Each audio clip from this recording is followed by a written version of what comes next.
Oui, donc vous avez bien compris le sujet.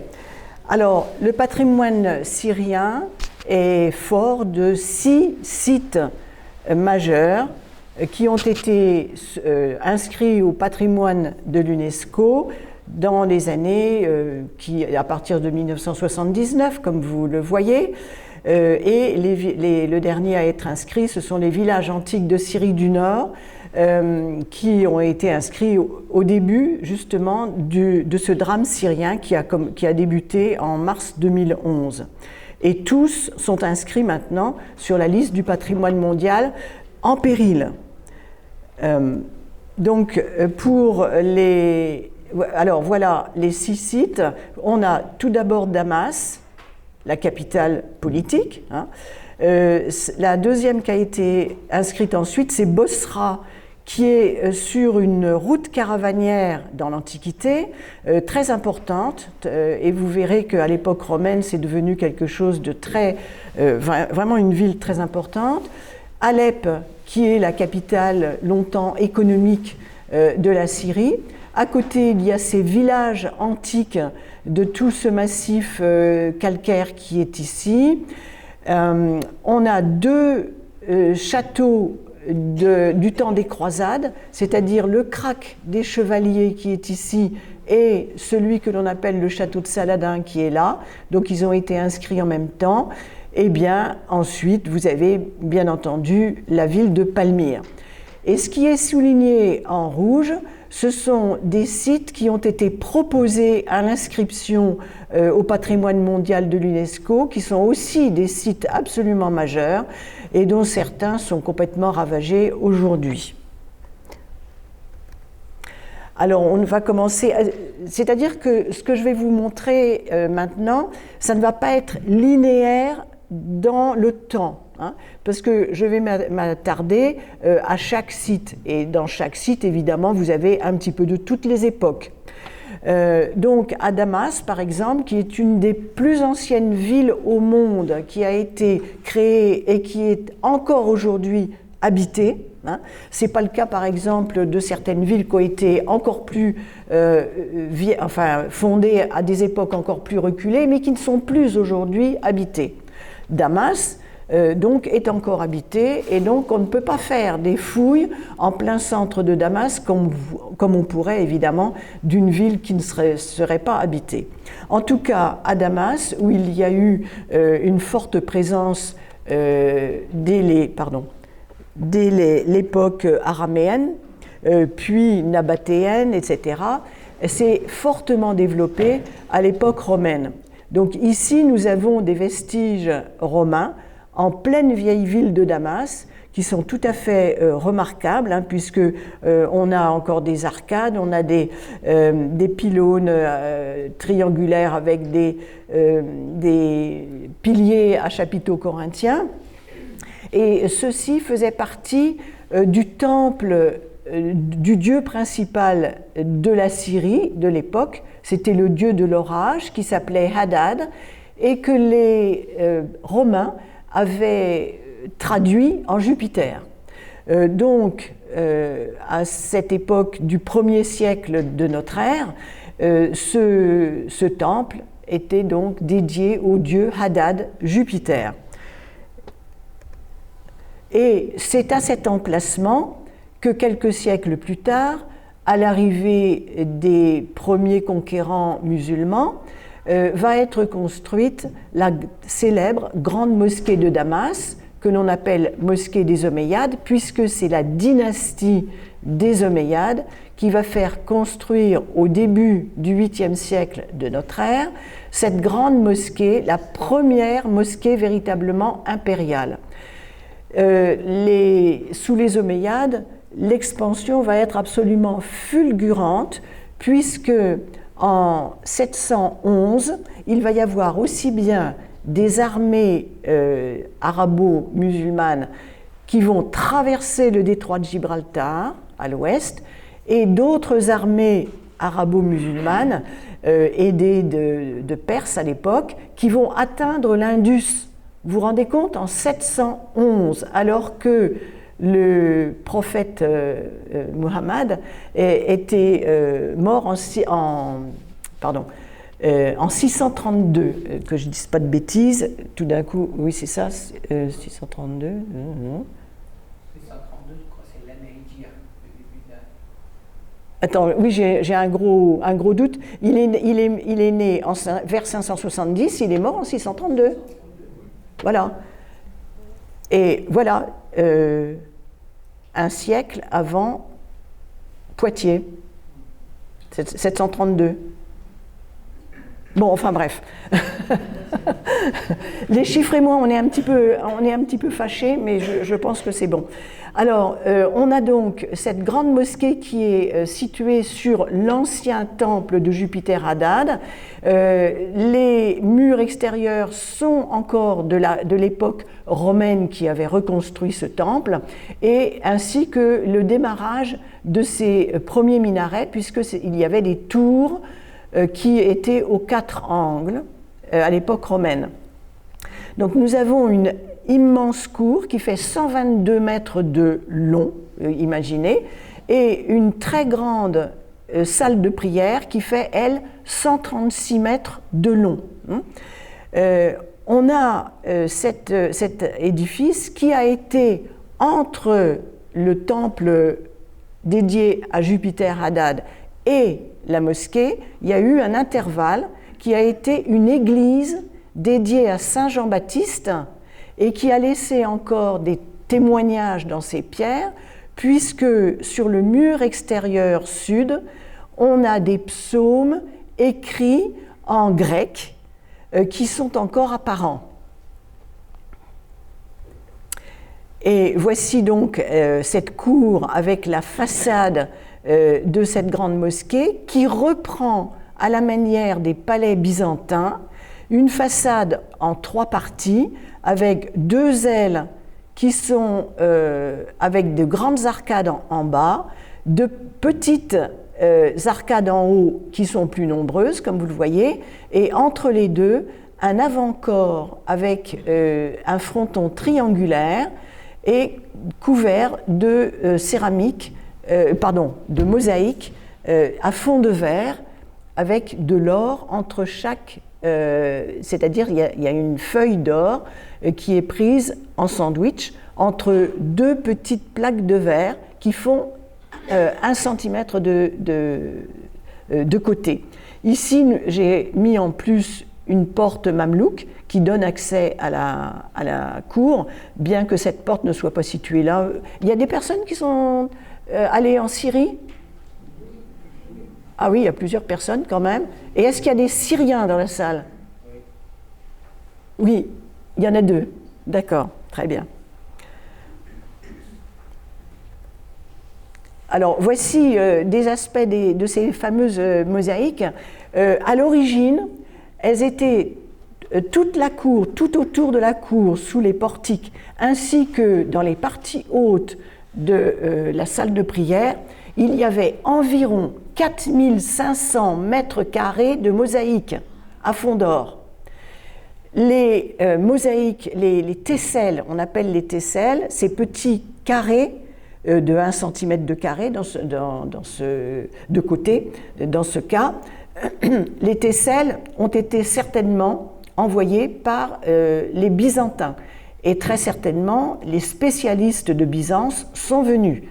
On était encore assez peu après l'éviction des Byzantins dans cette région, et il y avait encore des connaissances, bien sûr, dans ce domaine artistique, mais les grands spécialistes ont été demandés de Constantinople. Et alors, ces mosaïques qui sont mises à peu près à 6 mètres de hauteur et qui font 7 mètres de hauteur, il y a des frises, enfin des registres qui font 7 mètres de hauteur, les mosaïques, les tesselles sont placées légèrement en biais de manière à réverbérer au mieux les fonds d'or et pour que ça chatoie davantage. Donc c'est tout un travail tout à fait remarquable et sous les portiques on a ces eaux qui donnent naissance à des arbres verdoyants. On a pensé à un moment donné que c'était l'image de Damas et de son oasis, mais en fait ce serait plutôt l'image du paradis tel qu'on se le conçoit dans le Coran. Alors l'intérieur de la salle de prière, vous avez là aussi des grandes arcades qui sont soutenues par des colonnes avec des chapiteaux corinthiens pris à des anciens monuments de la région. Et pour agrandir la hauteur, on a d'autres arcades ici. Et à cet endroit-là, vous avez un petit édicule à coupole qui est en fait le lieu où aurait été mis la tête de Saint Jean-Baptiste lorsque la grande église de l'époque byzantine, qui s'appelait l'église de Saint Jean-Baptiste, avait justement s'était construite autour de cette relique.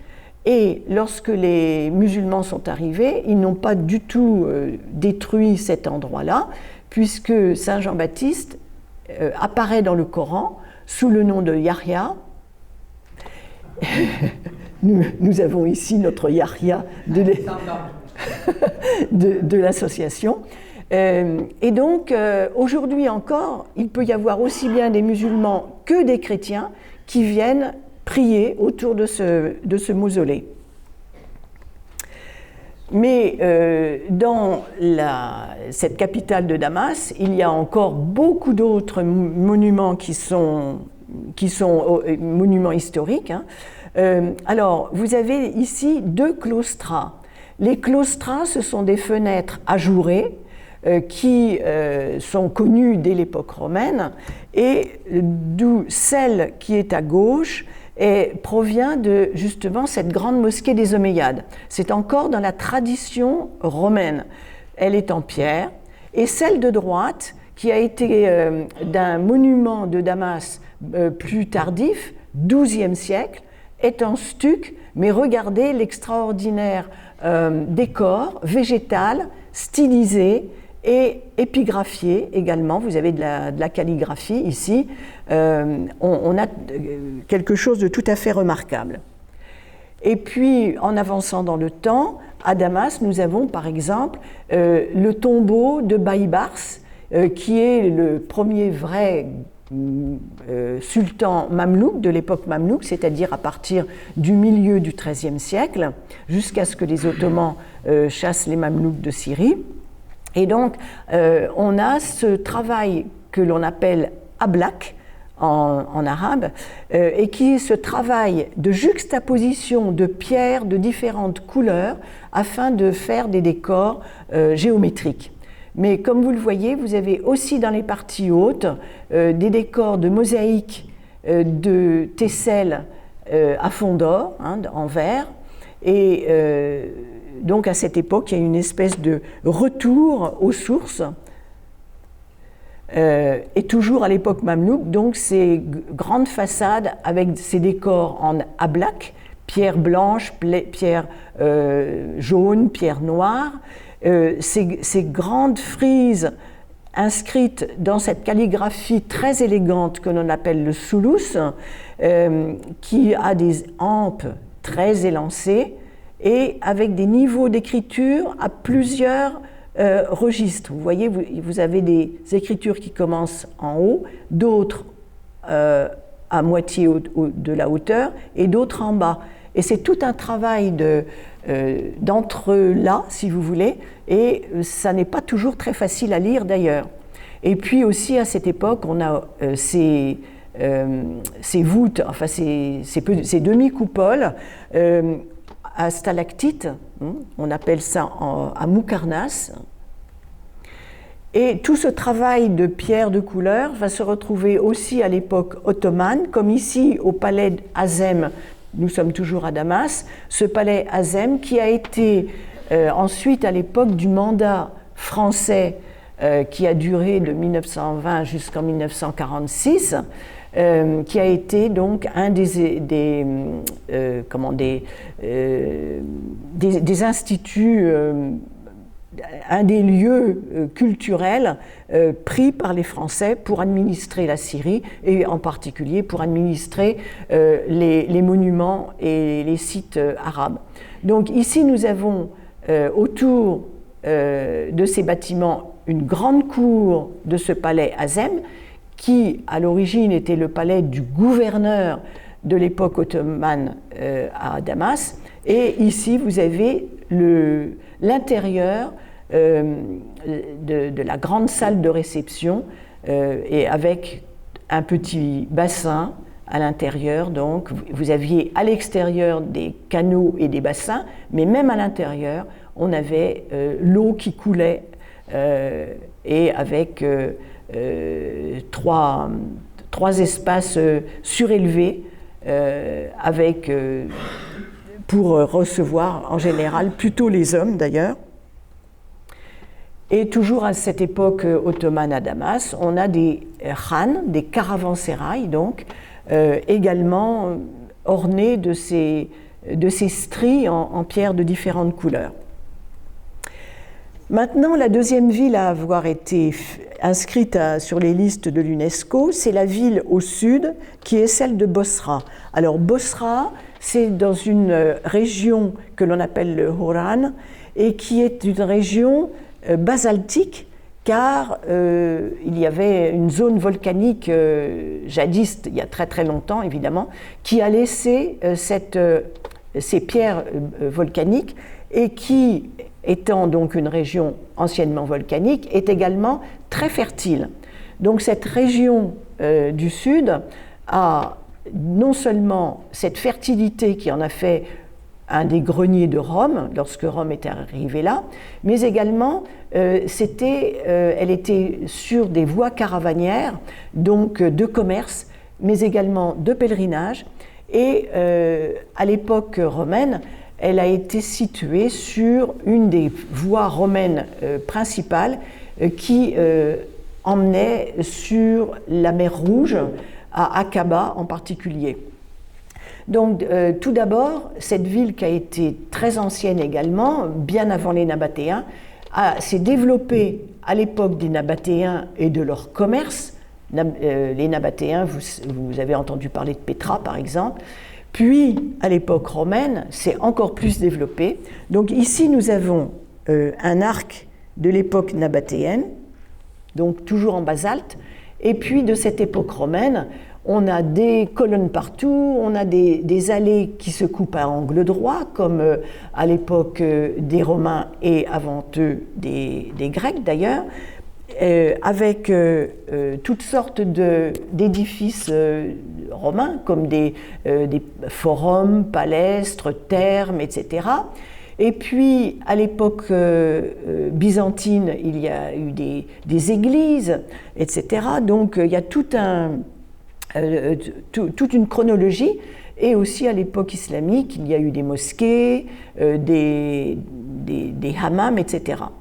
Donc, ici, on a quelque chose de très romain, hein, avec ces linteaux décorés avec ce qu'on appelle des svastikas ou des grecs, avec des rinceaux,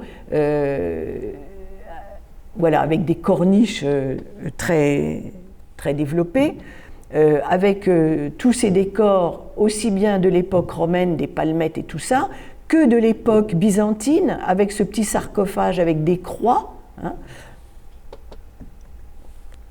Et aussi bien dans le sud où nous sommes en ce moment que dans le nord de la Syrie, il y a une science des tailleurs de pierre tout à fait remarquable.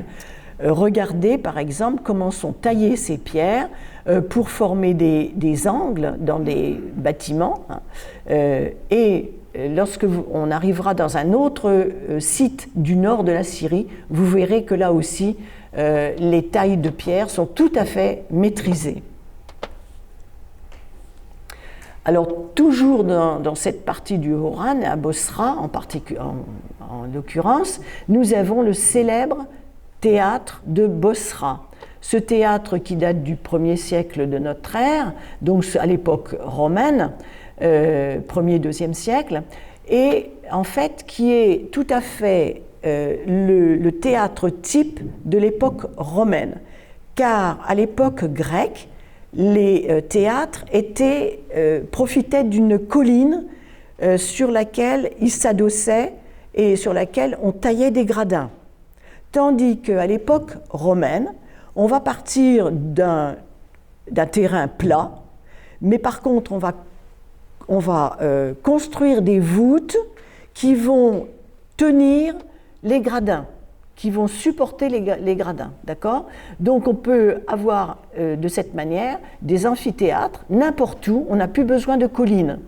Ensuite, ce qui fait la particularité des théâtres romains, c'est que ce sont des théâtres fermés, c'est-à-dire qu'ils rejoignent le mur de scène, et le mur de scène est aussi haut que ce que l'on appelle la cavea, c'est-à-dire cette zone de gradins.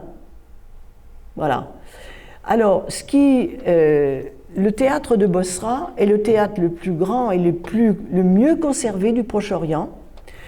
Et il a été d'autant mieux conservé qu'il a été doublé à l'époque où les croisades ont eu lieu dans cette région. Donc, les dynasties arabes qui étaient à l'époque des croisades ont renforcé tout autour, avec des sortes de bastions très solides, des petites forteresses autour. Donc, ce théâtre est arrivé en très bon état jusqu'à récemment. Voilà. Voilà. On voit donc ce qu'on appelle les vomitoria, c'est-à-dire les endroits d'où le public arrivait. Et sur cette petite tribune-là, le prêteur de l'endroit avait sa tribune, et de l'autre côté, c'était les vestales qui étaient installés. Mais à l'époque byzantine, donc toujours à Bosra, il y a eu des églises, et en particulier une église très ancienne, puisqu'elle date du 2e, 3e siècle de notre ère, avec cette abside, et ici, il s'agit d'une partie de son exèdre. Et toujours dans cette région, il y a eu beaucoup de villas et de thermes à l'époque romaine. Il faut dire aussi qu'un des empereurs romains est né dans cette région. Donc, il a eu le goût, si vous voulez, de développer davantage encore cette région. Et beaucoup de ces mosaïques extraordinaires nous sont parvenues, comme celle qui est la mosaïque de Thétis. Thétis, donc cette déesse de la mer qui surgissait de la mer, vous voyez, avec tout autour des amours, etc. Alors, le 3e site inscrit sur les listes de l'UNESCO, c'est Palmyre. Palmyre qui a eu sa grande époque du 1er au 3e siècle de notre ère. Au milieu du 3e siècle, un peu après le milieu, tout d'un coup, il y a eu un temps d'arrêt, mais brutal, car le commerce que faisaient les Palmyréniens entre les Perses d'un côté et les Romains de l'autre a été stoppé. Les Perses ont décidé de ne plus faire de commerce avec Palmyre, mais au contraire de commercer directement avec les Romains dans une zone beaucoup plus au nord.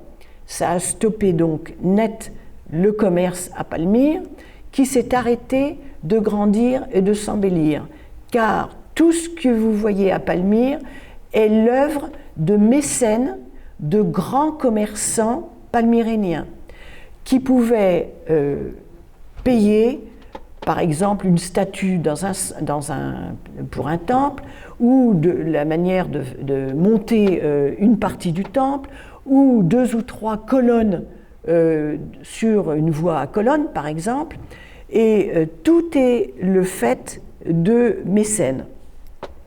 Donc ici, vous avez la vision d'ensemble avec le célèbre grand temple dédié au dieu Bel, et puis vous avez cette grande voie à colonnade, avec ici le théâtre, une agora, d'autres temples.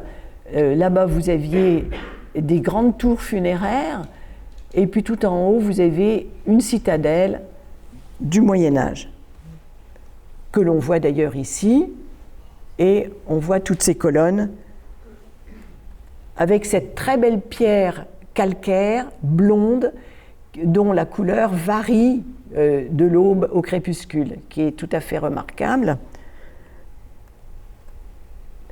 Vous avez ici le petit théâtre de Palmyre, avec son très beau mur de scène. Ce théâtre qui est resté petit parce qu'il n'a pas eu le temps suffisamment de grandir. Il a été arrêté dans sa croissance, si je puis dire, dans les années 260 après Jésus-Christ. Alors, voici le temple de Bel, qui était un temple tout à fait unique, puisque il était issu à la fois de la tradition romaine, avec ces colonnes, il était sur un podium, entouré de colonnes, il y avait un fronton triangulaire, mais également de la tradition tout à fait locale du Proche-Orient, avec derrière son toit en triangulaire, en fait un toit en terrasse, sur lequel on pouvait avoir accès en particulier à certaines fêtes de l'année, sans doute du Nouvel An, avec aussi des fenêtres en hauteur, ce que n'ont pas les temples romains, avec aussi son entrée non pas sur un petit côté, mais du grand côté, qui allait regarder, donc orienté du côté d'une source sacrée. Donc tout ça, ça n'est pas romain, si vous voulez. Mais en marchant vite, on se dit, tiens, c'est un temple romain. Autre chose aussi, ces espèces de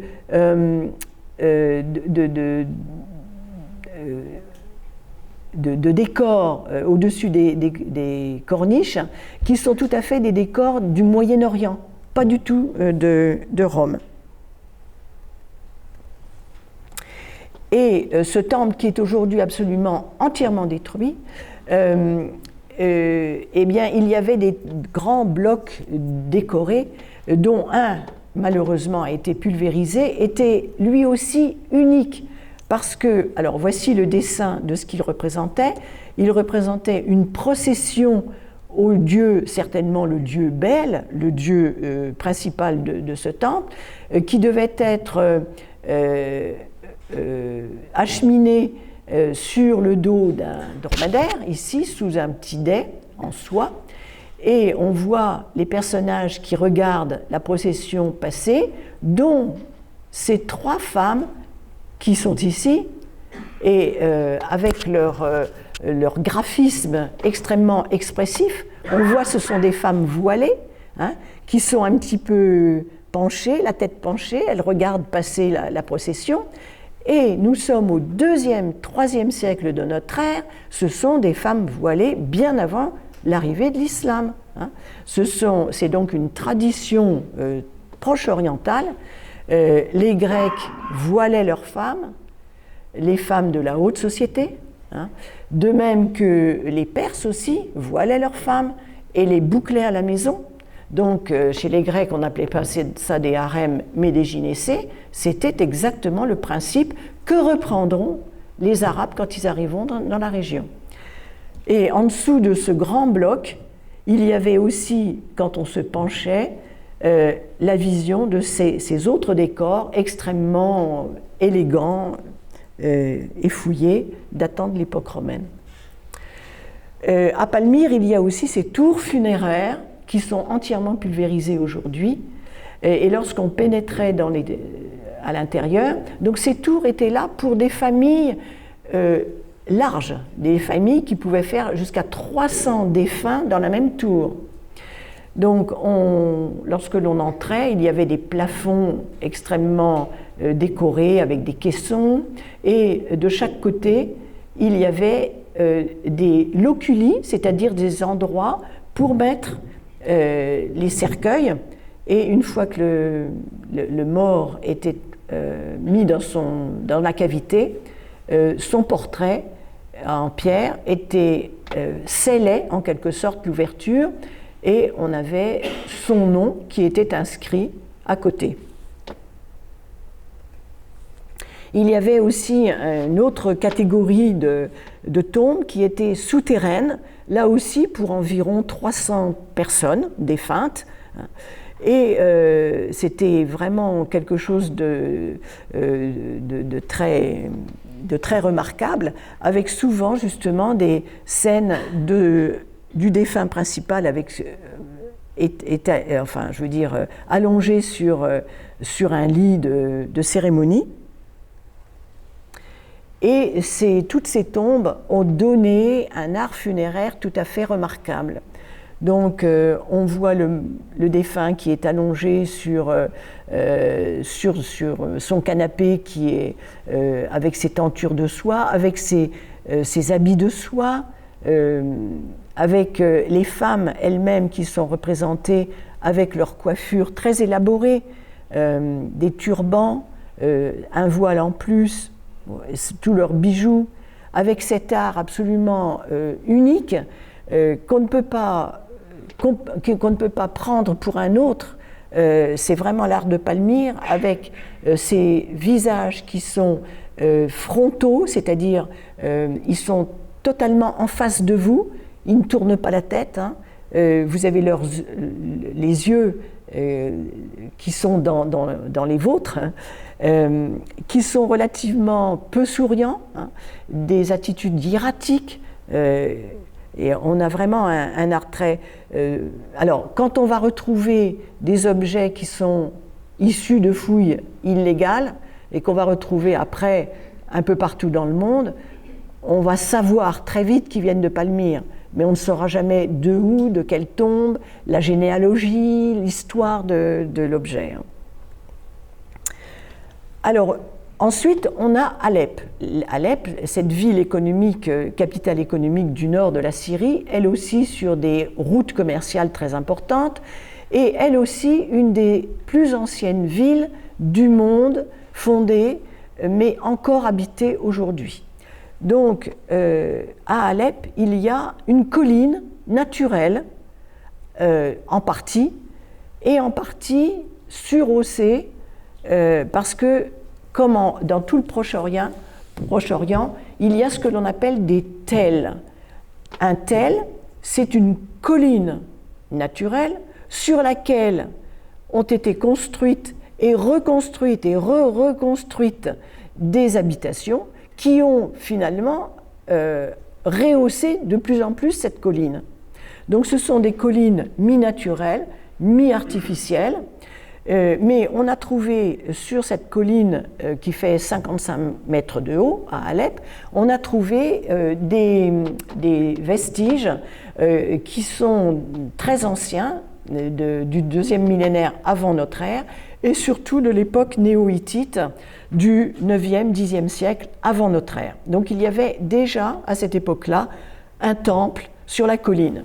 Et puis au fil des ans, cette colline, en particulier à l'époque des croisades, a été fortifiée, et au XIIe siècle, XIIe, XIIIe siècle, il y a eu ces remparts, ces glacis, les remparts en haut, et toute une ville, et avec même aussi un palais qui ont été construits à l'intérieur de cette citadelle d'Alep. Et donc l'époque des croisades, c'est une époque où tout le monde essaie de se protéger, évidemment. Les croisés n'ont jamais réussi à investir la ville d'Alep, mais ils essayaient. Et un de nos croisés, vraiment un très, très mauvais croisé, celui-là qui est la honte des croisés, qui s'appelle Renaud de Châtillon, a vécu sans doute dans cette citadelle prisonnier pendant 15 à 16 ans.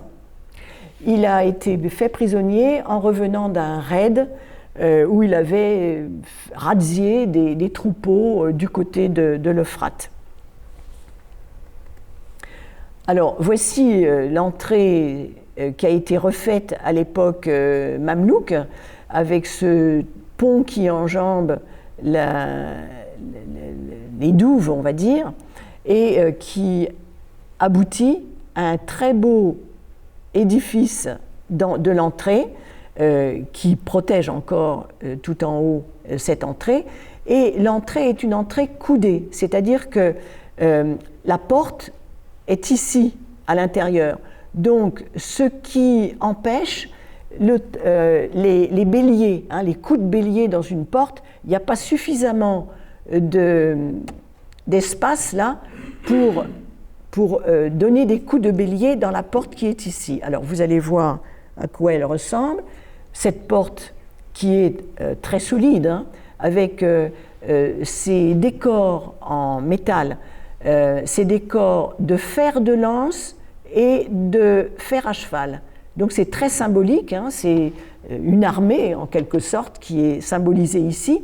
Et au-dessus de la porte, le mur de pierre qui couvre cette porte a lui aussi un symbole très protecteur qui sont ces dragons qui s'entrelacent et qui sont des symboles protecteurs qui viennent avec les Turcs au XIe siècle. Parce que la Turquie va recevoir des Turcs, va recevoir des Mongols, va recevoir Tamerlan, elle va recevoir des tas de choses. Donc, d'où ces influences qui sont visibles dans son patrimoine. Lorsque nous arrivons à sortir en haut de la citadelle, donc on va voir toute une ville avec des mausolées, avec des thermes, avec un palais. Et deuxième grand site de la ville d'Alep, c'est la grande mosquée qui est ici et d'où l'on voit la citadelle qui est là-bas. Alors, cette grande mosquée, c'est aussi la grande mosquée des Omeyyades, car elle a été fondée à la même époque que celle de Damas. Et cette grande mosquée, voilà, elle était à la fin du XIe siècle très célèbre par son minaret de 42 mètres de haut, qui a été construit par des Turcs, justement, quand ils sont arrivés dans cette région. Et ce minaret, dont vous voyez ici une photo plus proche, et ici une photo plus en détail, était le plus beau minaret de toute la Syrie, le plus extraordinaire par la taille de sa pierre, par son décor, ses registres inscrits, etc. Et malheureusement, il a été entièrement détruit et il fait partie d'ailleurs de l'affiche que vous avez vue pour vous informer de cette conférence. Alors, la cour à l'intérieur a été refaite à l'époque mamelouk, d'où le pavage de couleur, de pierre de couleur, et également sa façade avec ce décor de pierre de couleur. À l'intérieur, on a un minbar qui date du XIIIe siècle, en bois incrusté avec de l'ivoire, avec des bois de couleurs différentes, avec de l'ébène, et c'est un objet absolument remarquable qui, heureusement, a été démonté pièce à pièce pour être mis à l'abri par des activistes, par des étudiants en archéologie, par de la société civile, si vous voulez, qui tenaient à protéger le patrimoine. Et à gauche du mihrab que vous avez ici, minbar, mihrab, à gauche, il y a un sanctuaire dédié au père de Saint Jean-Baptiste. Alors, autre pièce majeure de la ville d'Alep, les souks. Alors, ces souks ont été implantés sur l'ancienne ville de l'époque grecque, et se sont couverts de voûtes, comme vous le voyez ici, et son commerce était extrêmement foisonnant avant la guerre. Et pour vous rappeler un petit peu comment fonctionnait un souk, eh bien, plus on était proche de la grande mosquée, plus les commerces étaient valorisants, c'est-à-dire d'abord ceux qui étaient les plus précieux et les moins bruyants ou les moins odorants, malodorants, on va dire. Donc, près des grandes mosquées, il y avait les libraires. Mais un peu après, il pouvait y avoir l'endroit des orfèvres ou des tissus de luxe. Et puis, plus on va s'éloigner de ce centre précieux, plus il va y avoir le commerce, par exemple, des dinandiers. Alors, ceux qui font des ustensiles en cuivre et qui vont faire du bruit. Et puis, plus loin, de plus en plus loin, les tanneurs, parce que ça sent mauvais, etc. Les teinturiers. Alors, les épices, parce que sur la route des épices, évidemment. Et puis, il y avait aussi des savonneries à l'intérieur de ces souks, le savon d'Alep. Alors, à l'époque musulmane, l'époque mamelouk, et même un peu avant, ayyubide, Alep a été très marqué aussi par cette architecture de pierre en ablaq. Un hammam célèbre, avec son intérieur ici, qui date du XIVe siècle. Un hôpital célèbre, qui était aussi dans les souks, du XIVe siècle, avec son étang, enfin son bassin, on va dire, car tout était fait, c'était un hôpital psychiatrique, on va dire, tout était fait pour calmer le malade et pour faire qu'il soit en phase avec la nature. Alors, l'eau, la verdure, il y avait même de la musique. Et puis des caravansérails, donc il fallait pouvoir abriter les marchandises. Et dans ces caravansérails qui ont été très développés à l'époque entre le XVIe et le XIXe siècle, dans ces caravansérails, il y a eu les premiers consulats européens qui se sont établis. Donc, tout d'abord le consulat français, puis italien, anglais, hollandais, etc. Et au XVIIIe siècle, les grandes familles commerçantes chrétiennes, qui étaient davantage en rapport avec les commerçants occidentaux que les commerçants musulmans, parce que les Occidentaux préféraient commercer avec les chrétiens locaux qu'avec les musulmans locaux. Donc ces chrétiens d'Alep ont pu constituer de grosses richesses et se faire construire de véritables palais, comme celui-ci par exemple, dont vous avez un aspect du décor tout autour. Et à l'intérieur de ces palais, évidemment, la richesse était au rendez-vous également. Ce que je vais vous montrer maintenant, c'est une salle de réception qui est aujourd'hui remontée au musée de Berlin. Mais c'est quand même pour vous montrer, vous voyez, des murs entièrement peints.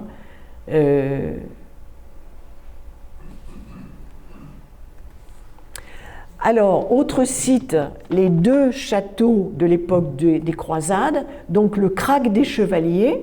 Alors, ces deux châteaux, évidemment, sont sur des hauteurs, et le château dit de Saladin, qui est ici, mais qui, en fait, à l'époque des croisés, était aux mains des croisés. Alors, voici à l'intérieur du château des croisés, ce glacis extraordinaire, ces tours, et ce que l'on appelle le cloître à l'intérieur. Donc on a une cour avec ces fenêtres qui sont géminées, c'est-à-dire double fenêtre avec une petite colonne voilà, et un oculus, c'est-à-dire une ouverture circulaire. Vous voyez, c'est donc des arcs brisés avec fenêtres géminées et oculus, c'est tout à fait gothique. Donc l'Occident est arrivé avec son architecture. Mais il y a eu des échanges à cette époque des croisades tout à fait remarquables entre les deux sortes d'architecture, c'est-à-dire que les croisés ont rapporté aussi en Occident des éléments de l'architecture proche-orientale, et ensuite les populations de Syrie ont gardé certains traits d'architecture qu'ils ont trouvés dans cette architecture des croisés. Alors, ici, vous avez une pierre qui est montrée là, et qui en fait est une inscription latine qui dit « puisses-tu avoir l'abondance, la beauté, etc. Mais si tu as l'orgueil, c'est comme si tu n'avais rien, tout sera perdu. » Et lorsque Baïbars, le sultan mamelouk, a repris ce cloître, on raconte qu'il s'est fait traduire cette inscription et qu'il a dit « je suis d'accord ». Ah, alors, il faut que je quitte pour vous montrer quelque chose de tout à fait exceptionnel qui dure à peine 1 minute et que vous ne verrez sans doute nulle part ailleurs. Donc, la fête des rameaux, je rappelle que les Français ont gouverné la Syrie jusqu'en 1946, après la Première Guerre mondiale. Attendez. Ah, il faut que je le mette en route. Voilà.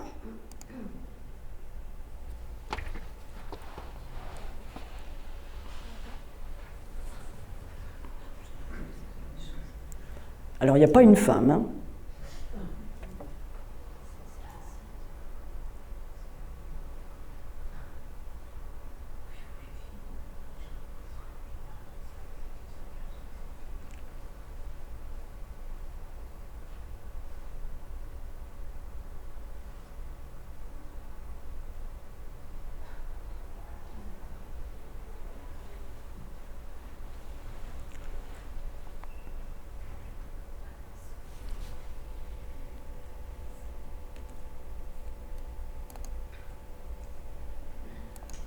Voilà, je trouve que c'est assez intéressant de voir.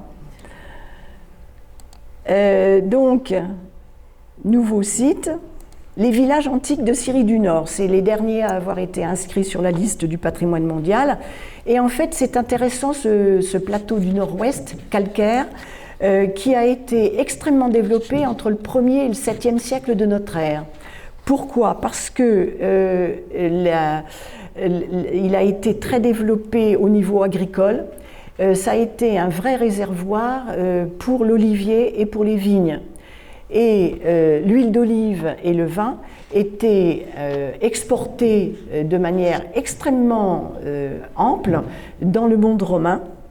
Mais alors au début, donc ça s'étend sur des hectares et des hectares, et on a des petits villages qui ont construit des monuments, mais absolument incroyables par rapport à leur propre taille, si vous voulez, et ce, depuis l'époque romaine, puis byzantine, hein, puisque c'est à cheval sur l'époque romaine et byzantine. Donc, à la fois, on va trouver des temples antiques, romains, mais aussi des églises de l'époque byzantine. Et là aussi, vous avez une taille de la pierre, une science de cette...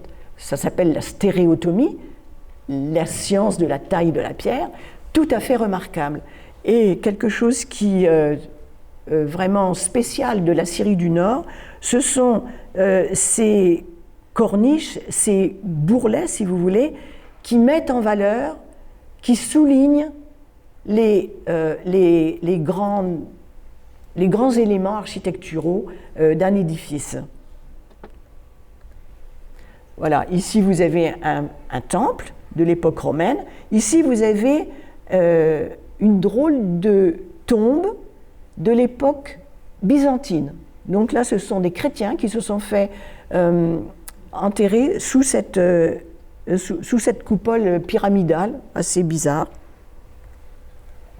Mais surtout, le très grand monument de cet endroit du massif calcaire, c'est Saint-Siméon. Alors Saint-Siméon, c'est un lieu de pèlerinage qui a été construit à la fin du 5e siècle de notre ère, à l'époque byzantine donc, le plus grand lieu de pèlerinage de l'époque et le plus grand site religieux même avant Sainte-Sophie de Constantinople, puisque Sainte-Sophie n'avait pas été encore construite telle qu'elle est aujourd'hui. Alors, Siméon était un ermite du 5e siècle, que l'on voit ici sur une petite icône qui est au musée du Louvre. Et Siméon était tellement vu comme un saint qu'il était obligé de s'extraire un peu du public qui venait sans arrêt, non pas lui demander un autographe, mais de lui demander des prières qu'il prie pour eux, et donc, voilà. Et donc, il a décidé de vivre sur une colonne. Donc, il s'est fait ériger une colonne qui était très haute, et il vivait là-haut. Et en fait, le bout de la colonne qui reste, le voici. Maintenant, c'est plus rien du tout, parce qu'après sa mort, l'empereur byzantin a décidé de construire un très grand centre de pèlerinage autour de cette colonne. Et les pèlerins venaient et prenaient un morceau de colonne. Donc maintenant, il n'y a pratiquement plus rien. Voilà, vous voyez, il est de l'autre côté, le voilà. Ça, c'est un morceau de décor d'un sarcophage. Alors, il y a d'autres sites qui ont été proposés, mais qui n'ont pas été encore inscrits. Je ne vais pas vous montrer tous, mais Apamée, avec sa célèbre allée à colonnade sur presque 2 km de long, site absolument remarquable, avec des maisons, avec des mosaïques, en veux-tu, en voilà. À Hama, dans la petite ville de Hama, les célèbres norias, dont on sait qu'elles existaient déjà à l'époque romaine et peut-être hellénistique, et qui sont c'est toute une science technique aussi pour refaire ces norias, des norias qui sont là pour monter l'eau par des godets et la déverser en haut dans des canalisations qui vont donc déverser leur eau très loin dans les jardins. Sur la Méditerranée, la ville de Tartous, où les croisés ont beaucoup construit déjà cette cathédrale, mais également dans la ville où il y a des vestiges gothiques un peu partout, comme ici, comme là, ça c'est dans la ville, ou également la ville de Maaloula, petite ville chrétienne, à une quarantaine de kilomètres au nord de Damas, et célèbre pour ses lieux de pèlerinage aussi chrétiens. Donc tout ça a été mis sur une liste, mais ça n'était pas encore approuvé par l'UNESCO. Alors, en Syrie, il y a environ 10 000 tels. Je vous ai dit ce que c'était qu'un tel. En voici un à gauche, donc une colline au départ naturelle, et puis avec le temps, de plus en plus artificielle. Par exemple, on a fait des carottages dans certains tels et on s'est aperçu que les premiers niveaux à avoir été donc habités pouvaient être 50 mètres en dessous du sommet du tel actuel. Et en fait, ces tels, ils ne sont pas toujours avec des monuments très importants, si vous voulez, mais ils sont toujours extrêmement parlants. Quand on trouve des choses sur place, on va pouvoir leur faire raconter une histoire. Par exemple, ici, vous avez une faucille en obsidienne. Alors, elle n'est pas de la forme des faucilles que l'on connaissait au 19e ou au 20e siècle, mais c'est une faucille. Et l'obsidienne, il n'y en a pas en Syrie. Et donc, on l'a trouvée dans un contexte où on sait la dater, parce que si on peut la dater, c'est qu'il pouvait y avoir, par exemple, des restes de feu à côté. Donc on peut, avec la méthode de carbone 14, savoir à peu près de quelle époque date ce lieu.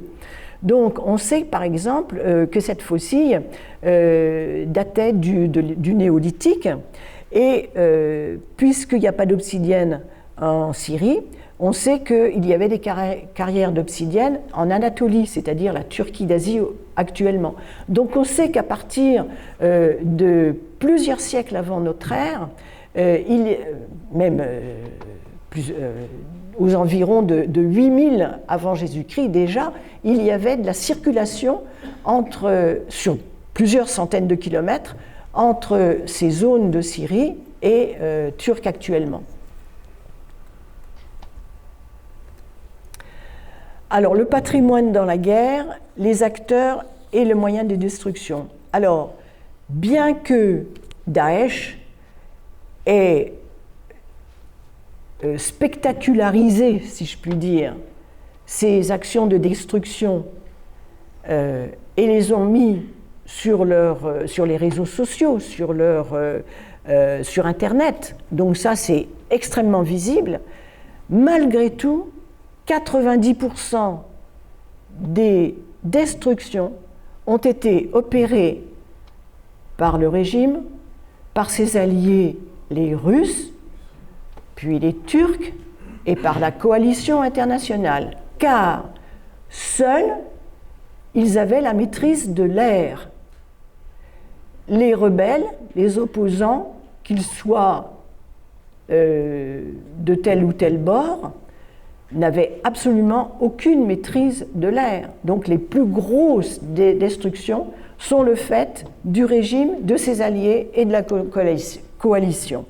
Ici, par exemple, nous avons des barils avec du TNT à l'intérieur. C'était ce que balançaient les hélicoptères du régime sur tout ce qui bougeait, même s'il y avait des monuments inscrits sur le patrimoine de l'UNESCO. Sur les populations civiles, même s'il n'y avait pas forcément de rebelles armés à l'intérieur. Voilà. Et ici, nous avons un soldat de l'armée nationale syrienne qui est dans la citadelle d'Alep et qui tire du haut de la citadelle d'Alep ce qu'il y a en bas. Voilà. Alors, ce que font les rebelles, ils vont avoir beaucoup d'explosifs, évidemment, c'est la seule chose. Ou bien ils vont remplir d'explosifs des bonbonnes de gaz qu'ils vont lancer avec des moyens assez rudimentaires. Là, nous avons par exemple quelque chose des explosifs qui ont été mis dans des souterrains, dans la ville d'Alep. Mais ici, par exemple, ce ne sont pas des explosifs des rebelles, c'est par contre des incendies qui se sont déclenchés par suite de bombardements du régime. Alors Daesh et ses actions spectaculaires, comme par exemple, comme pour les Bouddhas de Bamiyan en Afghanistan, il fallait faire savoir au monde, pour des raisons idéologiques, que tout ce qui n'était pas de l'époque islamique, et encore islamique, comment on va dire, officialisé, était bon à mettre à la casse. Alors, qu'est-ce qu'il y a eu comme dégâts ? Il y a eu des dégâts donc collatéraux, on va dire, ou des dégâts intentionnels, comme ceux de Daesh. Sur la grande mosquée de Damas, il y a eu quelque chose qui n'était pas intentionnel, mais les rebelles ont fait... il y a une espèce d'obus qui est tombé sur la façade de la grande mosquée de Damas. Mais tout de suite, ça a été vite réparé par le gouvernement. Alors il faut dire qu'à Damas, il n'y a pas eu, à Damas même, à l'intérieur donc des sites protégés, il n'y a pas eu beaucoup de choses qui ont été endommagées. Il y a eu aussi une partie des remparts de Damas. Mais sinon, Damas a été assez protégé de ce côté-là. Par contre, les banlieues, ça c'est autre chose. Bosra, et son théâtre romain n'a pas été trop endommagé. Mais vous voyez quand même qu'il y a eu des dégradations par des bombardements du régime syrien. Palmyre a été très endommagée, mais tout d'abord endommagée par l'armée syrienne, qui a creusé dans le site des routes, des fossés, des plateformes pour garer leurs tanks, par exemple, des décharges. Le site déjà a été vraiment très dégradé avant même que Daesh ne prenne Palmyre. Les vols n'ont pas attendu Daesh pour se faire, mais ils n'ont même pas attendu la guerre pour se faire, car déjà il y avait des vols avant 2011, souvent commandités par des grands officiers de l'armée, par exemple, et il y avait des filières, en particulier, qui les emmenaient au Liban. Et ce patrimoine de Palmyre a été fort instrumentalisé. D'abord, quand Daesh est arrivé, toujours pour ses opérations de communication, on va dire, sur la scène du théâtre, ici, ils ont pris les soldats qui restaient, tous les officiers avaient fui, et ils avaient laissé derrière eux les pauvres soldats de l'armée, on va dire les soldats qui faisaient leur service militaire, sans plus. Donc Daesh les a pris, ils ont donné à des jeunes de Palmyre chacun un revolver, et dans une chorégraphie absolument macabre, ils ont fait monter chacun derrière un soldat pour les massacrer. Ils ont aussi massacré l'ancien directeur du site de Palmyre dans des conditions absolument épouvantables. Donc ce patrimoine a été vraiment instrumentalisé par Daesh, mais vous verrez qu'il l'aura été aussi plus tard par les Russes et le régime. Alors toujours Daesh, à Palmyre, fait sauter un très joli petit temple de Balchamine et le grand temple de Bel, qui sur ces images par satellite, on le voit ici encore complet, et ici, il ne reste plus qu'une paire de colonnes. Alors, la reprise de Daesh, il faut déminer évidemment le site. On voit le grand temple de Bel, dont il ne reste plus que ça, par rapport à la photo prise au même endroit. Le musée de Palmyre,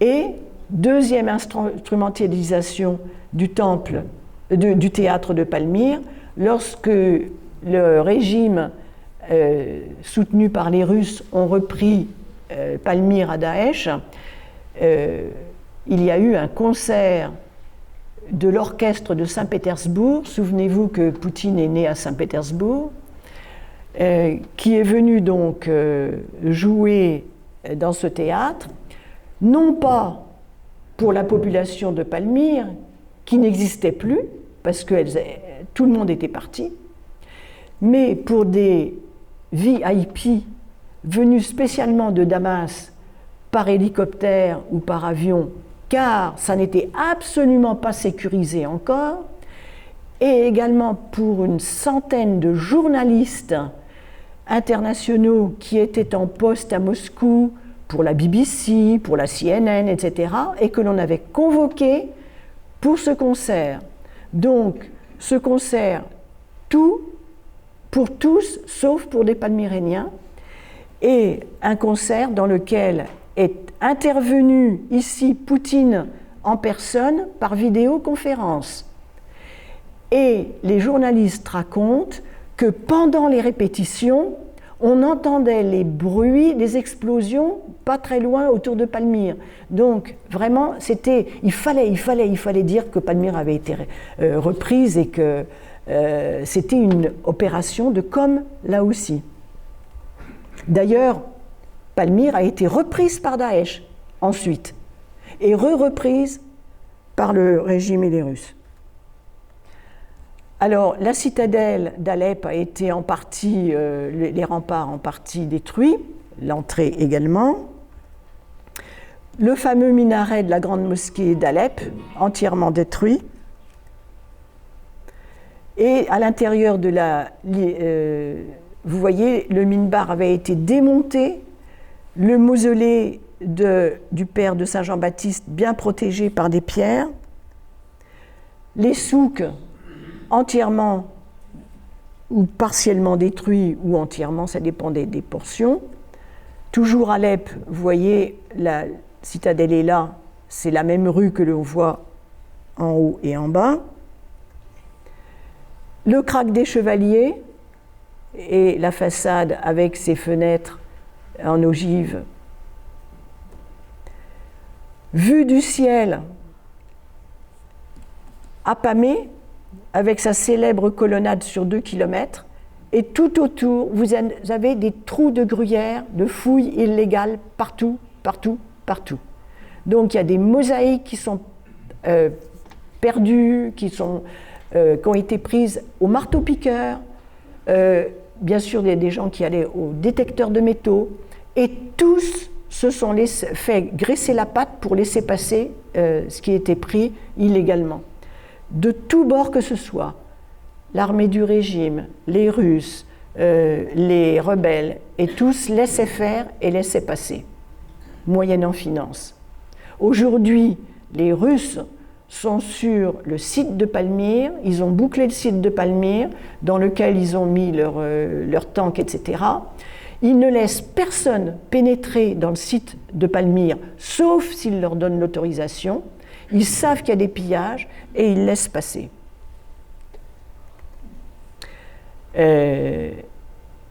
Alors ici, nous sommes sur un site de l'Euphrate qui s'appelle Mari, et où juste l'année d'avant que le drame ne commence en 2011, donc en 2010, l'équipe d'archéologues français qui avait fait des découvertes extraordinaires, c'est-à-dire qu'ils avaient découvert en 2009 la plus vieille ziggourate de type mésopotamien qui existait. Donc pas en Mésopotamie, mais à Mari. Donc ça replaçait tout un débat, si vous voulez, sur l'origine des ziggourates. C'était extraordinaire. Également, ils avaient découvert le temple principal de Mari, avec des statues en veux-tu, en voilà. Et il y avait encore plein de choses à découvrir. Eh bien, sur les photos par satellite, on voit tout le dégât des fouilles illégales qui sont faites sur ce site de Mari, qui va perdre totalement son histoire. Au nord de la Syrie, un site qui s'appelle Ain Dara, là aussi en basalte, et qui était tout à fait unique également, avec des croyances hittites. On a ici des pieds, un pied normal, il fait ça à peu près, vous voyez. Donc on dit que c'est les empreintes du dieu. Voilà. Voici maintenant dans quel état il est, bombardé par les Turcs. Puisque nous sommes au nord de la Syrie et que les Turcs ne veulent pas du tout que les Kurdes restent dans cette zone. Mais un patrimoine plus récent, qui est par exemple à Deir el-Zor, où, au-dessus de l'Euphrate, a été construit à l'époque du mandat français un célèbre pont de plus de 400 mètres de long, à haubans, extraordinaire, et le voici aujourd'hui. Alors, les objets de fouilles illégales on essaie de les traquer, les activistes essaient de traquer le plus possible. Quand ils voient passer quelque chose sur Internet, ils essaient de voir si par hasard c'est un objet qui est connu, qui provient d'un musée par exemple.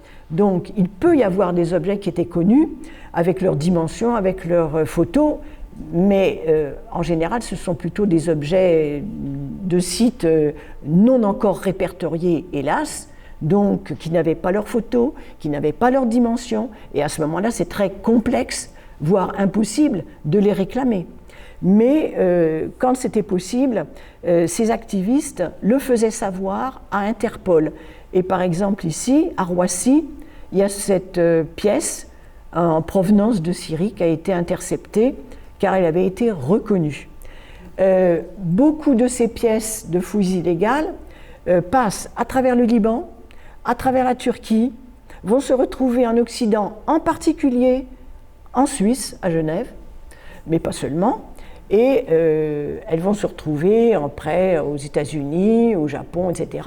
Mais aussi une autre filière, on va dire, ça va être vers le Golfe. Beaucoup de ces pièces vont aller directement dans les Émirats, Koweït, l'Arabie, etc. Ils ont des commandes. Hein. C'est dans le Golfe, ils passent commande. Je voudrais telle chose, telle de Palmyre.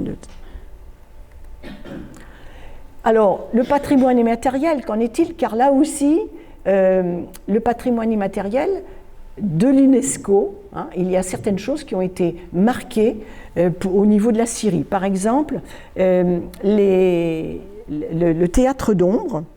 Et en fait, il n'y avait plus qu'un seul marionnettiste à Damas qui, heureusement, a été poussé par l'UNESCO à former de nouveaux marionnettistes. Et maintenant, en Syrie, il y a de nouveau des nouveaux marionnettistes. Mais il faut dire que les marionnettistes, ils ne gagnent pas beaucoup leur vie, hein, dans des mariages, des choses comme ça éventuellement. Donc, pourvu que ça puisse continuer à durer. Le oud, la technique de fabrication des ouds, qui sont des luths en particulier, et de la musique, là aussi il faut aider à ce que ça n'arrête pas, parce que avec l'homme lui-même, eh bien la musique s'arrête. Et combien sont partis en exil, et combien ne font plus leur art. Alors, un autre art aussi inscrit à la liste de patrimoine immatériel, c'est tout ce qui tourne autour de l'artisanat des pétales de rose. Les liqueurs de rose, les confitures de rose, les huiles essentielles de rose, les confitures de rose, d'un village bien particulier aux alentours de Damas. Également la fauconnerie, qui est un art que la Syrie partage avec plusieurs autres pays. Donc la fauconnerie, comme vous le savez, c'est tout un art. Et puis un certain type de chanson d'Alep qui a été mis aussi au patrimoine immatériel de l'UNESCO et qui est évoqué surtout dans des fêtes, dans des mariages, etc. Alors, les Syriens dans tout ça, la population, la voici avant, quand elle était encore dans ses murs. Donc, on a des Bédouins, on a des Kurdes, on a des chrétiens, on a ce monsieur gardien d'un site avec sa fille et sa belle-fille, ce monsieur qui était à Der el-Zor, etc. Ce boulanger, qui, depuis qu'il a été pris en photo, je ne sais pas s'il est encore en vie, mais comme les boulangeries étaient systématiquement pilonnées par le régime, parce qu'il y avait des queues de clients, et c'était ça qui les intéressait, donc je ne sais pas s'il vit encore. Ce monsieur de Palmyre, avec ses dates, comme pratiquement il n'y a plus de palmyréniens à Palmyre, que la population n'est plus du tout la même, donc il ne doit plus être là-bas. Les jeunes à Bosra, jeunes à Tartous, alors pendant la guerre, eh bien, voilà, les corps et les âmes sont détruits. Ici, nous sommes à Alep, un vieux monsieur collectionneur de vieilles voitures qui est en train d'écouter sur son gramophone un disque dans son appartement sinistré, et des millions de gens ont totalement perdu leur patrimoine immobilier, ils ne sont plus chez eux. c'est-à-dire environ 13 millions sur les 22 que comptait la Syrie. Plus de la moitié ont perdu tout. Alors, sont soit réfugiés à l'étranger, environ 5 millions, soit déplacés dans leur propre pays, soit 6 millions. Et en particulier dans la zone du nord-ouest de la Syrie, où il y a des camps de toile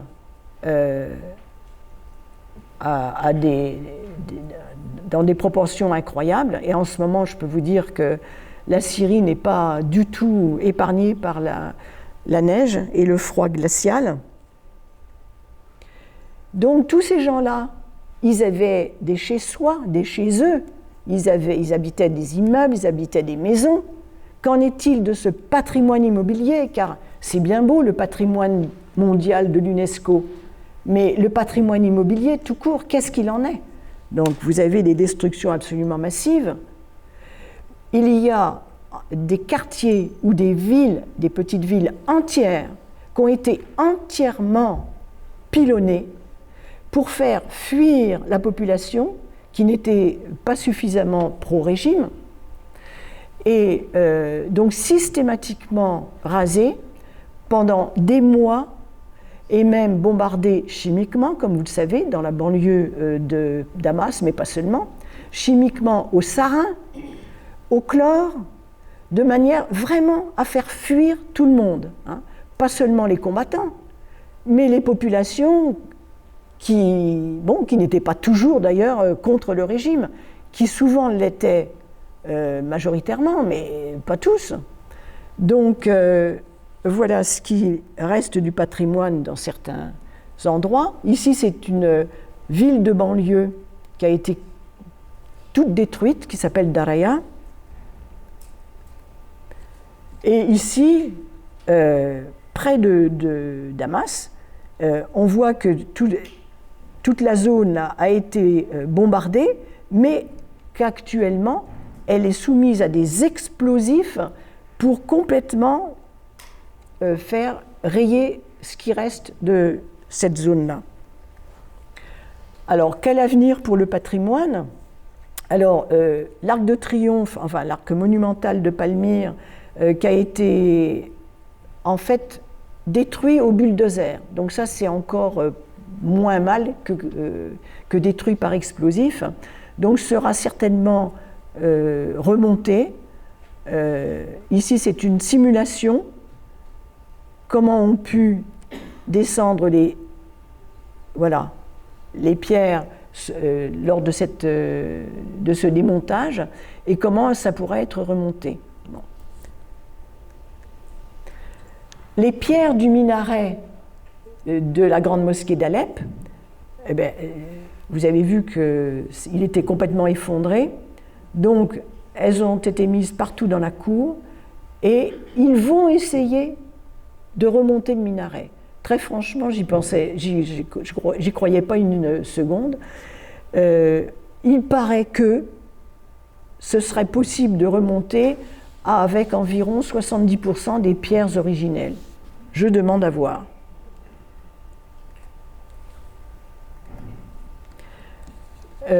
Autrement, nous avons toujours la possibilité de remonter virtuellement, ici le temple de Bel, ou de faire des copies absolument infâmes de l'arc monumental qui a été fait avec une imprimante 3D,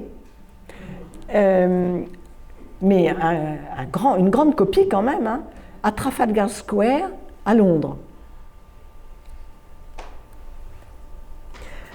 Alors, la Syrie, la Russie, même l'Occident, ont très hâte de voir le patrimoine culturel reconstruit. Alors, on sait que l'Occident est très féru de patrimoine, d'archéologie, etc. Donc, il y a une hâte, on va dire. Mais sur place, et là c'est aussi une instrumentalisation, le régime les Russes sont dans les starting blocks et n'ont qu'une envie, c'est de montrer au monde entier qu'ils sont capables de faire revivre ces vieilles pierres. Même s'ils ne vont pas faire ressurgir l'immobilier de tous ces gens qui ont fui, qui ont tout perdu. Ça, c'est autre chose. Alors, le jour où Daesh a repris Palmyre, ce même jour, Poutine téléphonait à la directrice de l'UNESCO pour lui dire que la Russie se mettait en avant pour pouvoir reconstruire déjà Palmyre. Le même jour également, la Direction générale des musées syriens faisait un appel aux archéologues internationaux pour venir faire un colloque sur la reconstruction de Palmyre. Donc, on ne pense pas à reconstruire pour les habitants, hein, mais bien pour, je dirais, la galerie en quelque sorte, parce que le patrimoine culturel, c'est très important, certes, mais quid de la population? Alors, dans les banlieues complètement rasées, dans les quartiers complètement rasés, dans les petites villes complètement rasées, qui va reconstruire? L'État est complètement failli. Il n'a plus de liquidité, les banques n'ont plus d'actifs, ce n'est pas eux qui vont aider à la reconstruction.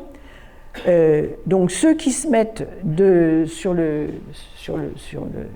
devant, ce sont les Russes et les Iraniens, sauf que maintenant les Russes et les Iraniens n'ont plus beaucoup les moyens non plus, mais quand même le régime syrien veut les récompenser en quelque sorte.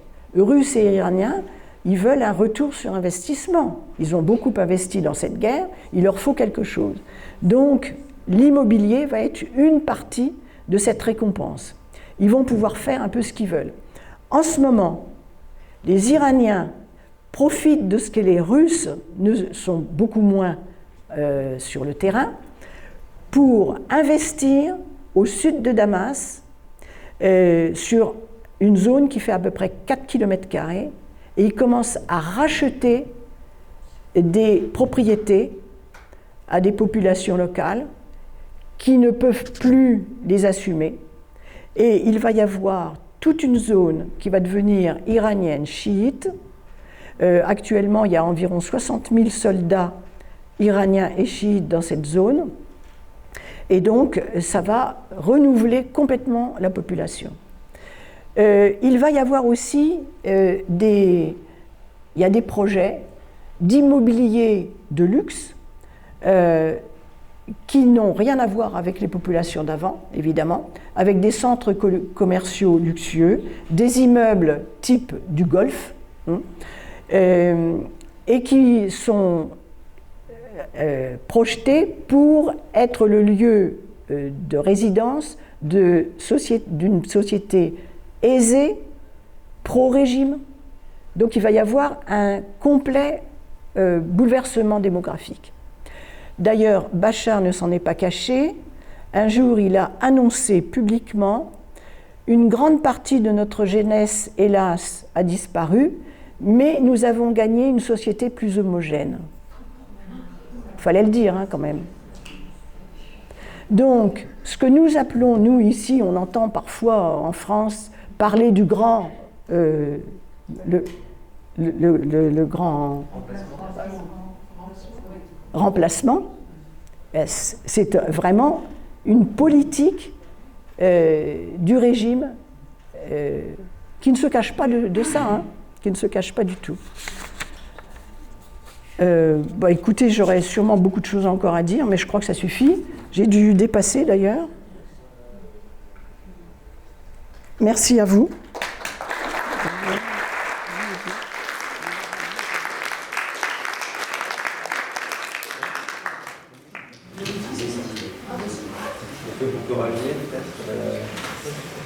Écoutez, je ne sais pas si vous voulez poser quelques questions. Je voulais juste réparer un oubli dans l'introduction pour remercier Flavie Luquet de sa présence, adjointe à la mairie chargée des relations internationales. Et voilà, comme on vous l'a souligné tout à l'heure aussi, les associations comme les nôtres fonctionnent par les dons, donc on fait un appel à votre générosité si c'est possible. Et puis pour celles qui le souhaitent, il y a aussi un déjeuner tout à l'heure. Est-ce que vous auriez des questions? Oui. Oui. Je peux y aller sans micro, je pense qu'on va m'entendre. Bonjour madame, merci infiniment. Moi j'y suis allée du temps d'Aphès, donc avant la destruction, donc vous doutez bien que j'ai suivi après de relativement loin, faute de temps, ce qui s'est passé.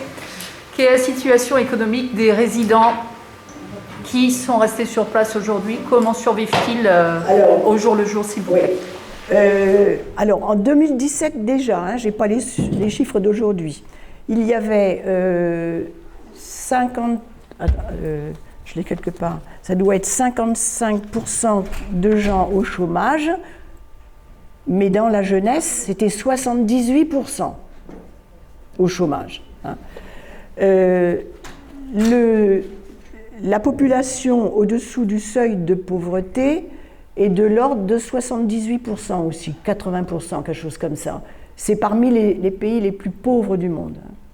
Alors, évidemment, là-dessus prospère une industrie de guerre, une industrie avec des gens qui émergent, comme un certain Samer Foz, qui n'a que 45 ans, je crois, et qui est devenu le magnat de tout, richissime, il est pro-régime évidemment, et puis prospère un grand commerce, un grand trafic des drogues, énorme, donc qui arrose tout le monde, le régime, ceci et cela, du Captagon en particulier. Donc ça c'est un gros problème, bien entendu. Donc la population vit très mal. Là, par exemple, récemment, j'avais une jeune amie qui est à Damas, et pourtant à Damas, c'est pas là où ils sont le pire logés, si vous voulez. Bon, elle a 31 ans, elle a passé toute sa jeunesse dans la guerre. Ça fait 10 ans, 11 ans, elle avait 20 ans quand ça a commencé. Heureusement, elle a un petit job dans une banque. Elle gagne à peine pour pour être autonome, si vous voulez. Elle est encore chez ses parents, bien entendu. Ses parents qui ont perdu tout leur manière de travailler. La maman travaillait dans le tourisme. Lui, je ne sais plus ce qu'il faisait, mais enfin, il a perdu son job. Donc, ses parents voulaient vendre leur maison pour pouvoir monter un petit job, une petite entreprise. Impossible de vendre leur maison. Alors il la brade complètement, si vous voulez. Donc ils sont absolument désespérés. Ça c'est pour une zone où ça se passe relativement bien. Alors ne parlons pas évidemment de ces millions de gens qui sont sous tente, dans des squats, sur le massif de calcaire où vous avez vu ces belles églises, etc., ils squattent aussi là-dedans, et dans des conditions absolument épouvantables.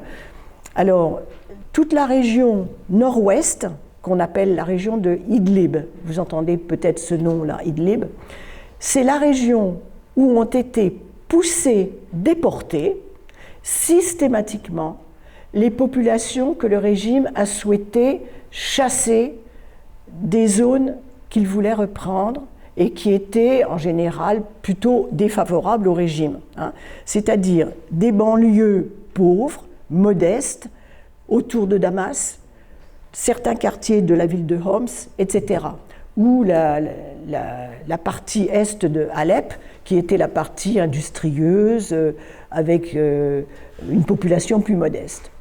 Tout ça, ils ont donc pilonné pendant des mois, voire des années, parfois jusqu'à 4 ans, 5 ans de pilonnage régulier, donc d'effondrement d'immeubles, de gens qui étaient ensevelis sous des... etc. Donc ils voulaient forcer la population à partir, forcer. Et si ça n'allait pas assez, il y avait les bombardements chimiques. Et quand, à la fin, les gens n'en pouvaient plus du tout et que les rebelles armés, parce qu'il y avait dans ces poches-là, il y avait des rebelles armés qui avaient pris les armes au bout d'un moment, il y avait des tractations entre les deux et ils disaient « on va vous laisser partir avec vos armes, mais c'est nous qui décidons de là où vous allez aller ». Donc non seulement les rebelles armés, mais toute la population partait avec des bus que l'État affrétait, des fameux bus verts, et on les emmenait dans le nord-ouest, dans cette poche qu'on appelle la région d'Idlib. Donc actuellement, cette région d'Idlib n'est pas encore sous le gouvernement national, si vous voulez. Le régime n'a toujours pas repris cette région-là, mais ils les ont poussés, si bien que dans cette région-là, où il y avait auparavant 1 million de personnes, avant la guerre, il y en a 4 millions aujourd'hui. Donc 4 millions, vous voyez dans quel état, dans quelle situation peuvent être ces gens-là. Donc vous avez des personnes qui vivent entièrement au crochet des associations humanitaires. Alors ce qu'il faut savoir aussi, c'est que dans cette région-là, il y avait, il y a quelques années, 4 couloirs humanitaires qui étaient ouverts.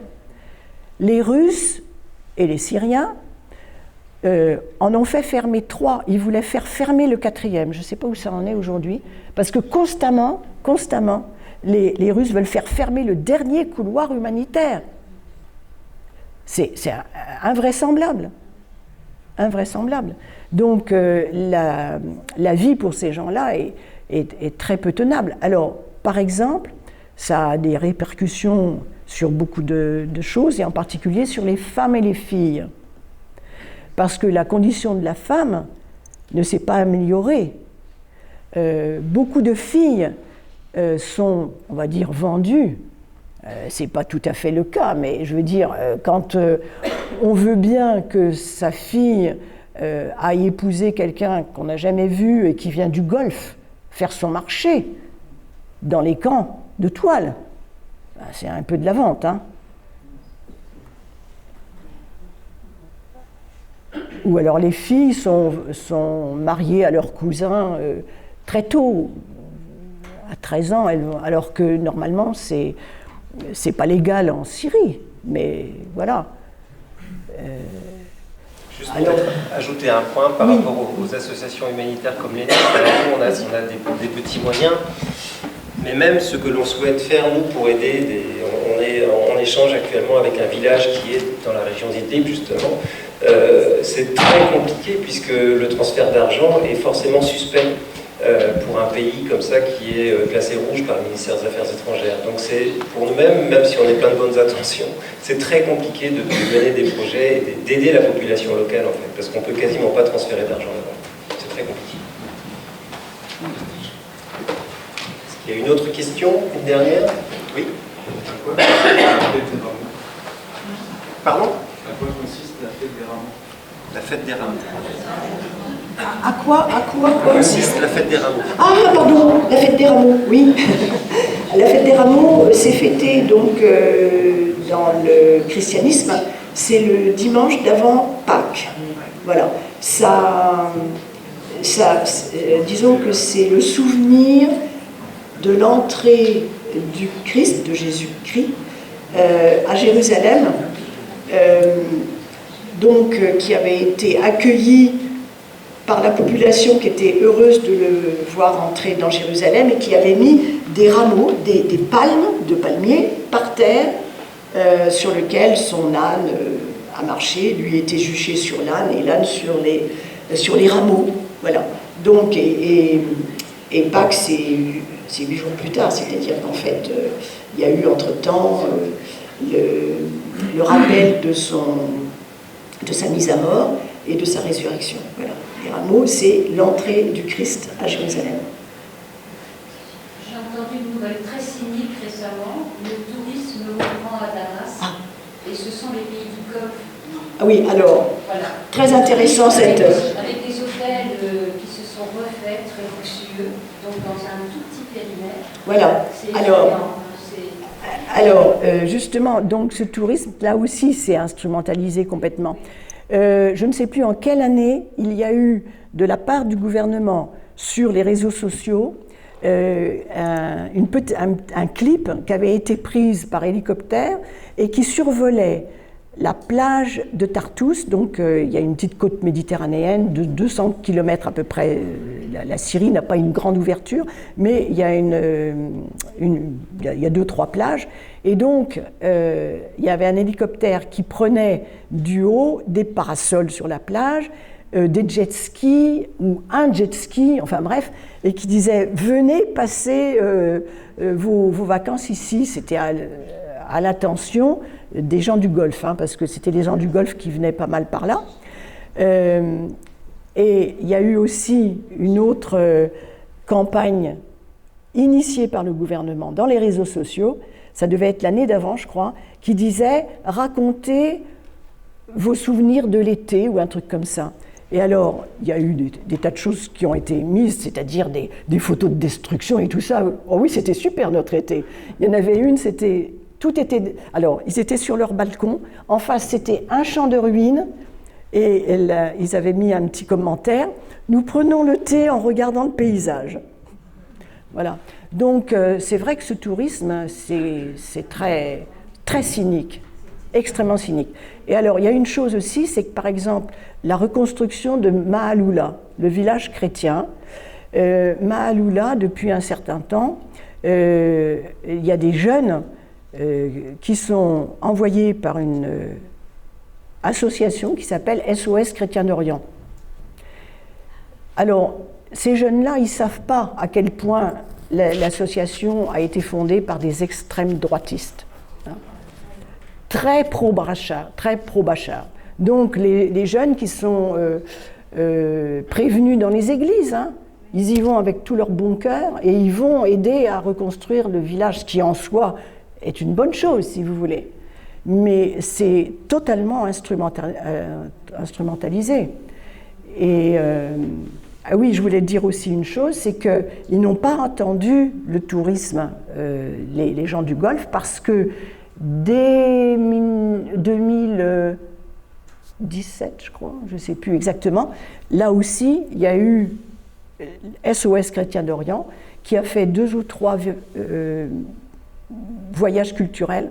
Un jour, j'ai fait une conférence à Marseille et dans la salle, alors quelqu'un m'a posé la question, parce que j'ai fait beaucoup j'ai beaucoup emmené de groupes culturels en visite. Hein.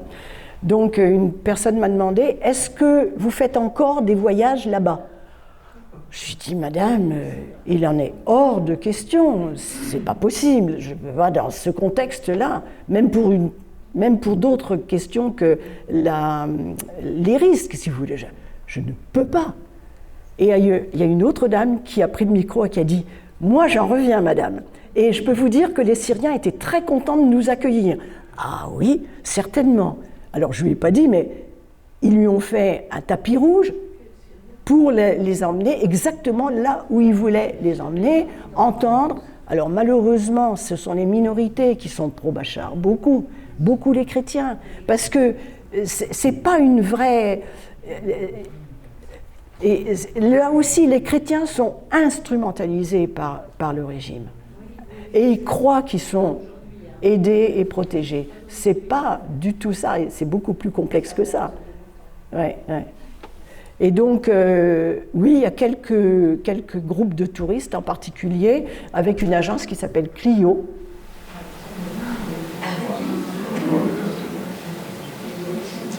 Alors peut-être une toute dernière question là-haut.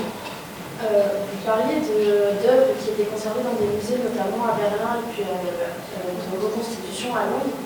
Et je me demandais, en fait, ces œuvres-là, elles sont le fruit de quoi? Est-ce qu'elles sont le fruit d'une protection de ce patrimoine syrien qui sera ensuite ramené en Syrie si on envisage la fin d'un conflit, ou est-ce que c'est une spoliation pure et dure du patrimoine? Ah non, alors, bon, le salon que je vous ai montré, il était au musée de Berlin depuis très très très longtemps. Hein.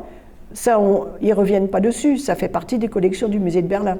C'est un décor qui a été acheté, je ne sais plus à quelle époque, mais enfin, non, ils ne reviennent pas là-dessus. Hein. Ils n'envisagent pas de rendre Ah non, quand c'est acheté, c'est acheté. Non. Là, actuellement, il y a beaucoup de choses, effectivement, qui posent problème pour le patrimoine, par exemple, dans les pays coloniaux où on s'est servi, hein, et donc où les pays redemandent. Le Bénin vient de récupérer des choses, etc. etc. Là, c'est normal. Hein, mais quelque chose qui a été acquis en bonne et due forme, je dirais, là, ça, voilà. Merci de votre intervention. On a vu la destruction importante sur Alep. Qu'en est-il du musée d'Alep? Alors, le musée est réouvert. Alors, donc il a été fermé un bon moment. Il y a eu des dégâts, il y a peut-être eu aussi des pillages, parce que sur les 38 musées que compte la Syrie, plus ou moins grands, hein, plus ou moins intéressants évidemment, il y en a quand même beaucoup qui ont été pillés. Alors pillés, ça peut être aussi bien par le personnel, hein, mais on ne sait pas toujours exactement. Mais il y a eu l'armée qui s'est mise dans certains musées, il y a eu des rebelles qui se sont mis dans certains musées, enfin bref. Donc, alors le musée d'Alep, exactement, je ne peux pas vous dire très exactement. Hein, je sais qu'il y a des choses qui ont été mises en protection, mais évidemment, ils n'ont pas pu tout mettre en dépôt protégé. Hein. Donc, je ne peux pas vous dire exactement. Je sais qu'il a réouvert à la visite. Une question qui rejoint l'autre, s'il vous plaît. Et qu'en est-il des bibliothèques? Ah, alors par exemple, dans la grande mosquée de Alep, il y avait une bibliothèque. Bon, une bibliothèque religieuse, c'est certain, mais une bibliothèque, il y a eu des dégâts, forcément. Hein. Autrement, je ne sais pas. Je n'ai pas étudié la question plus que ça. Je vous propose de continuer la discussion en bas, si vous voulez, et de clore cette matinée en remerciant une nouvelle fois Annie pour votre intervention.